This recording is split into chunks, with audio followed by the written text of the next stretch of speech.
আসসালামু আলাইকুম। সবাই কেমন আছেন? আশা করছি সবাই ভালো আছেন। আজকের ভিডিওতে জানবো মালয়েশিয়ার পাম বাগানে চাকরি সম্পর্কে। বাংলাদেশি অনেকেই এই সেক্টরে কাজ করছেন, তবে কাজটা কেমন, বেতন কেমন, থাকার ব্যবস্থা কেমন, সব বলবো এই ভিডিওতে। সাথে থাকবে জনপ্রিয় 10টি ভালো কোম্পানির নাম। চলুন তাহলে শুরু করা যাক। পাম বাগানে মূলত যে কাজগুলো করতে হয় তা হলো পাম ফল কাটা, গাছের ডাল কাটা, নিচের মরা পাতা পরিষ্কার করা, ফলগুলো গাড়িতে তুলে নির্দিষ্ট জায়গায় পৌঁছে দেওয়া, গাছের গোড়ায় কীটনাশক প্রয়োগ করা, কখনো কখনো গাছ কাটা। এগুলো শারীরিক পরিশ্রমের কাজ, তবে অভ্যস্ত হয়ে গেলে স্বাভাবিক মনে হয় এবং আয় ভালো হয়। বেশিরভাগ সময় গরম আবহাওয়াতে কাজ করতে হয়, তাই মানসিকভাবে প্রস্তুত থাকতে হবে।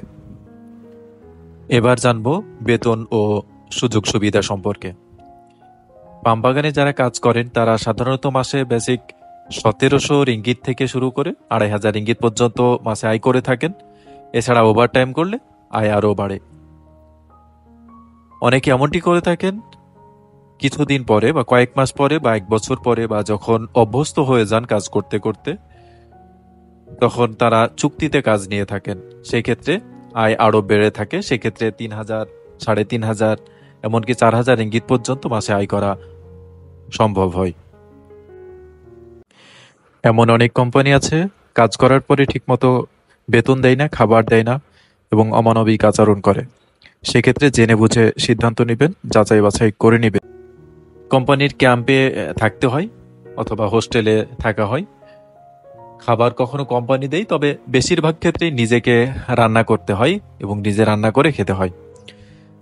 যাতায়াত, চিকিৎসা সহ কিছু অতিরিক্ত সুবিধাও থাকে, তবে বলে রাখা ভালো কোম্পানিগুলো সাধারণত শহর থেকে বেশ দূরে হয়ে থাকে।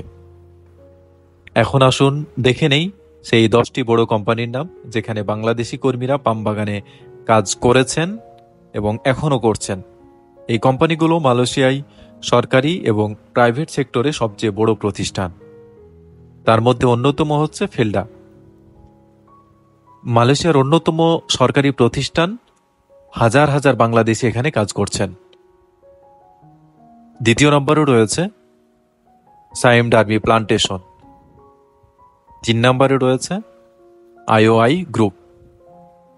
4 নম্বরে রয়েছে কুয়ালালামপুর কিপং অর্থাৎ KLK। 5 নম্বরে রয়েছে গ্যান্তিং প্লান্টেশন। 6 নম্বরে রয়েছে হেলক্রা বেরহাট। 7 নম্বরে রয়েছে TH প্লান্টেশন। 8 নম্বরে রয়েছে ইউনাইটেড প্লান্টেশন। 9 নম্বরে রয়েছে IJM প্লান্টেশন। 10 নম্বরে রয়েছে রিজদা প্লান্টেশন। তবে বলে রাখা ভালো, এটি আমি যেভাবে সাজিয়েছি ক্রমটা সেক্ষেত্রে আগে পরে হতে পারে, তবে আমি এখানে চেষ্টা করেছি ভালো 10টি কোম্পানির নাম দেওয়ার। আশা করছি বুঝতে পেরেছেন। এর বাইরেও বেশ কিছু ভালো কোম্পানি রয়েছে এবং অনেক খারাপ কোম্পানি রয়েছে, তাই জেনে বুঝে কোম্পানি সম্পর্কে ভালোভাবে যাচাই বাছাই করে নিয়ে এরপর এই সিদ্ধান্ত নেবেন। আশা করি প্রতারিত হবেন না।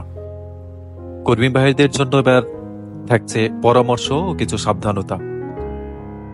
মালয়েশিয়ায় পাম বাগানে চাকরি করতে গেলে অবশ্যই সরকার অনুমোদিত রিক্রুটিং এজেন্সির সাথে যোগাযোগ করবেন অথবা ওয়েবসাইটের মাধ্যমে যাওয়ার চেষ্টা করবেন। দালালের খপ্পরে পড়লে ঠকতে পারেন।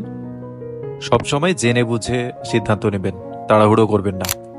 ফেলডা, ফেলক্রা, KLK, সাইম ডার্বি এগুলোর মতো বড় কোম্পানিতে কাজ হলে সুযোগ সুবিধা তুলনামূলকভাবে বেশি হবে, এটি স্বাভাবিক। ভিডিওটি কেমন লাগলো কমেন্টে জানাবেন।